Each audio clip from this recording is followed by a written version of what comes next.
हम इंसान आज कितने आधुनिक बन चुके हैं। हम धरती के बाहर जा सकते हैं, अंतरिक्ष में करोड़ों प्रकाश वर्ष दूर तक देख सकते हैं। हमारे पास विज्ञान है जो हमें हमारे प्रश्नों के उत्तर देता है। वैज्ञानिक डेटा के जरिए हमने हमारे अस्तित्व का भी काफी हद तक सही अनुमान लगाया है। पृथ्वी जो हमारा घर है, जहां हम मनुष्यों ने कई पीढ़ियां बिताई हैं, जिसने कई करोड़ सालों से जीवन को अपने अंदर आश्रय दिया है और आज भी देता आ रहा है। वैज्ञानिकों के अनुसार पृथ्वी पर जीवों की करीब 87 लाख प्रजातियां रहती है, जिसमें से केवल 15% प्रजातियों को ही हमने आज तक खोजा है। लेकिन आखिरकार ये सारे जानवर आए कहां से थे? आखिर धरती पर जीवन की शुरुआत कैसे हुई थी? इसे जानने के लिए हमें समय में पीछे जाना होगा, उस समय पर जब धरती अपनी शुरुआती अवस्था में थी। तो आइए चलते हैं आज से करीब 4.5 अरब साल पीछे। आज से करीब 4.5 अरब साल पहले चट्टान का एक बहुत ही विशाल सा गोला एक बेनाम तारे का चक्कर लगा रहा था। इसका सतह पिघले हुए लावा से बना था और इस पर जीवन का नामो निशान तक नहीं था। इस वक्त पृथ्वी पर लगातार आसमान से छोटे छोटे चट्टानों की बरसात हो रही थी। काफी लंबे समय तक यह प्रक्रिया चलती रही। इसके बाद चट्टान के इस विशाल से गोले ने एक ग्रह का रूप ले लिया। साथ ही इस ग्रह का अपना चांद भी बना। ये वही ग्रह है जहां आज हम सब रहते हैं। इस वक्त पर पृथ्वी का तापमान बहुत ही अधिक था। काफी लंबे समय बाद हमारे ग्रह का तापमान थोड़ा सा ठंडा हुआ और इस पर एक ठोस सतह का निर्माण हुआ।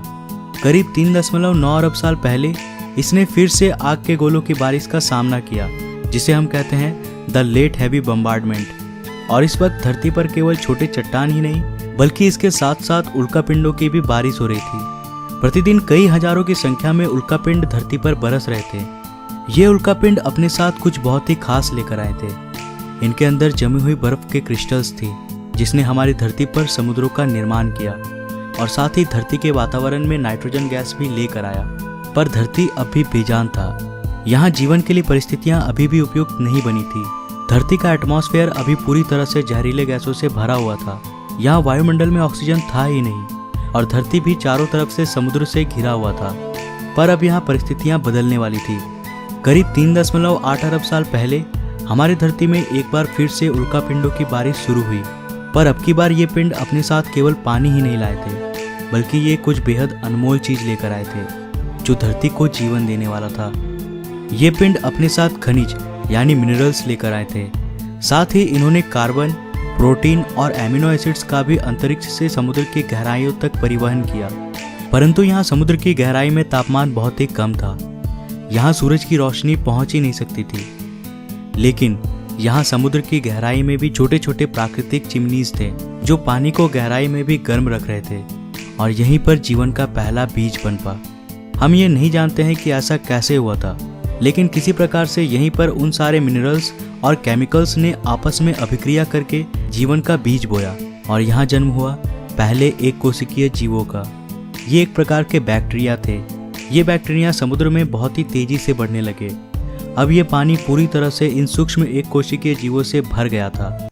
कई करोड़ साल बाद, यानी आज से करीब 3.5 अरब साल पहले, समुद्र के अंदर इन बैक्टीरियाओं की संख्या इतनी बढ़ गई थी कि ये आपस में जुड़कर इस प्रकार के पत्थरों जैसी संरचनाओं में बदल गए थे, जिसे कहा जाता है स्ट्रोमेटालाइट्स।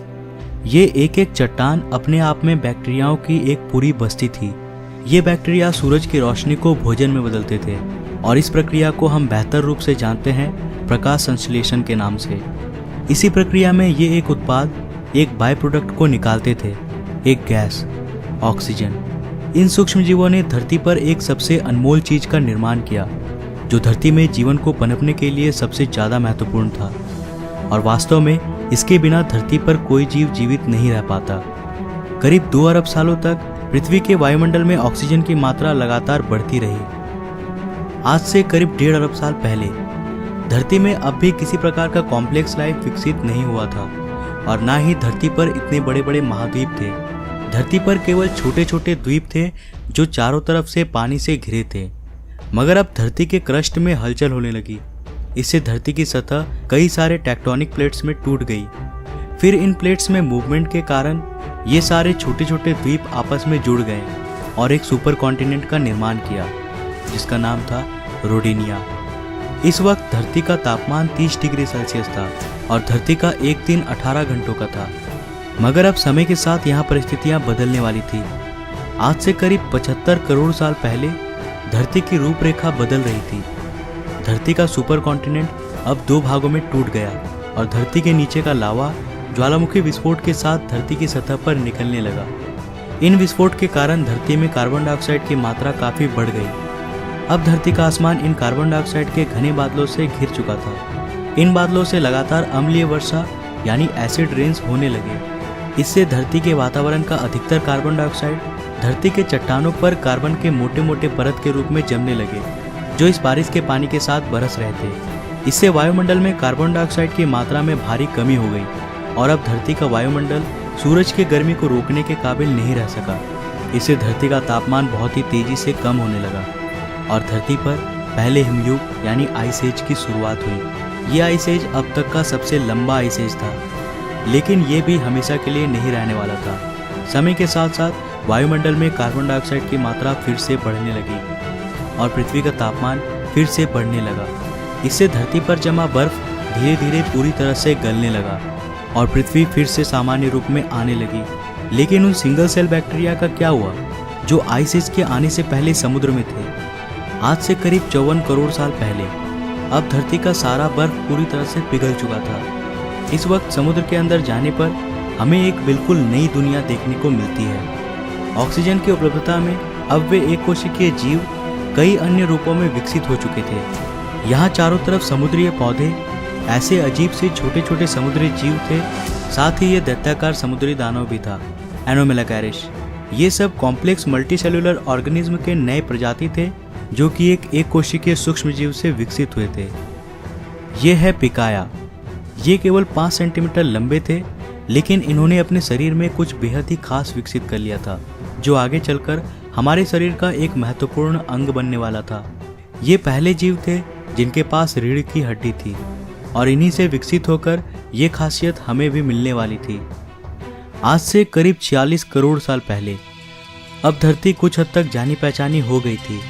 धरती का सुपर कॉन्टिनेंट अब और भी कई भागों में टूट गया था, परंतु अब भी यहाँ जमीन पर रहने वाले जीव नहीं आए थे और धरती के सतह पे पेड़ पौधे भी नहीं उगे थे। पर ऐसा क्यों था?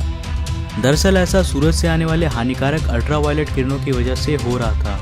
पर अब धरती के वायुमंडल में एक नए परत का निर्माण हो रहा था, जिसे आज हम कहते हैं ओजोन लेयर। वायुमंडल के ऑक्सीजन सूरज की अल्ट्रावायलेट किरणों को सोखकर ओजोन गैस में बदलने लगे थे। इसने धरती के चारों ओर एक चादर का निर्माण किया, जो हमें सूरज की अल्ट्रावायलेट रेडिएशन से आज भी बचाता है। इसके कारण अब धरती की सतह पर नन्हे शैवाल फल फूल सके और ये ही धरती के पहले लैंड प्लांट्स बने। समुद्र में रहने वाली ये मछली टिकटैलिक, जिसने पहली बार समुद्र से बाहर आने का निर्णय लिया, इसने अपने फिन्स का इस्तेमाल पैरों के रूप में किया और समय के साथ ये जमीन पर ज़्यादा देर तक रहने लगा, जिससे इसके अंग काफ़ी विकसित हो गए। करीब 1.5 करोड़ साल के विकास क्रम के बाद ये जानवर अब पूरी तरह से जमीन में रहने लायक बन चुके थे और इन्हें कहा जाता था टेट्रापोड्स।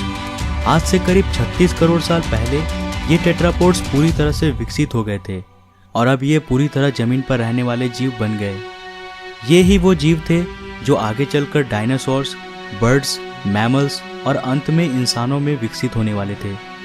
यहाँ से एक नए प्रजाति की शुरुआत हुई, लेकिन अब धरती का बुरा वक्त आने वाला था। समय के साथ जीवों की विकास प्रक्रिया जारी रही, लेकिन साथ ही धरती का वातावरण भी बहुत तेजी से बदल रहा था। एक बार फिर से ज्वालामुखी विस्फोट के कारण धरती का तापमान बहुत ही बढ़ गया। इससे धरती पर बहुत बड़ा अकाल पड़ गया। इस अकाल में लगभग सारे पेड़ सूख गए और धरती पर जीवों की कुल 95% आबादी साफ हो गई। इस अकाल में कुछ जीव ही जिंदा बच पाए, जिन्होंने जिंदा रहने के लिए कुछ भी खाना शुरू कर दिया और गर्मी से बचने के लिए जमीन के अंदर रहने लगे। पर समय के साथ साथ फिर से परिस्थितियों में सुधार आया। धरती का वातावरण फिर से सामान्य हो गया। आज से करीब 20 करोड़ साल पहले अब धरती की रूपरेखा काफी हद तक बदल गई थी। ज्वालामुखी विस्फोट से नए भूभागों का निर्माण हुआ, जिन्होंने आपस में मिलकर एक सुपर कॉन्टिनेंट का निर्माण किया, जिसका नाम था पेंजिया। अब धरती अंतरिक्ष से काफी हद तक आज की जैसी दिखाई देती थी। इतने बड़े अकाल के गुजरने के बाद धरती वापस से सामान्य हो गई। सतह पर फिर से नए पेड़ पौधे उगने लगे और धरती पर जो 5% जीव बच पाए थे, वे अब विकसित हो चुके थे और एक बिल्कुल नए प्रजाति का जन्म हुआ था जो आने वाले समय में धरती पर अपना शासन चलाने वाला था। वे थे डायनासोर्स। डायनासोर्स असल में उन्हीं 5% रेंगने वाले जीवों से विकसित हुए थे जो उस अकाल में खुद को किसी प्रकार से बचा पाए थे। डायनासोर्स के भी कई प्रजातियां थी, कुछ शाकाहारी थे तो कुछ मांसाहारी। कुछ डायनासोर्स बहुत ही शांत स्वभाव के थे तो कुछ बहुत ही हिंसक। डायनासोर्स ने भी काफ़ी लंबे समय तक धरती पर राज किया। करीब 11 करोड़ साल तक ये धरती पर फल फूल रहे थे। पर इसके बाद क्या हुआ? सारे डायनासोर्स कहाँ विलुप्त हो गए और इंसान कहाँ से आए? ये हम जानेंगे अगले एपिसोड में। तो आज के लिए बस इतना ही। अगर आपको दूसरा एपिसोड चाहिए तो इस वीडियो को लाइक करो। अगर इस वीडियो में कुल 2500 लाइक्स मिलते हैं तो मैं इसका नेक्स्ट एपिसोड भी जरूर लाऊंगा। तो वीडियो को ज़्यादा से ज़्यादा लाइक करो और शेयर करो। अगर आप नए हो इस चैनल पे तो ऐसे ही और एक्साइटिंग वीडियोस के लिए चैनल को अभी सब्सक्राइब कर लो, साथ ही नोटिफिकेशन बेल को भी ऑन कर लो। मैं मिलता हूँ फिर से एक नए एपिसोड के साथ। तब तक के लिए बाय।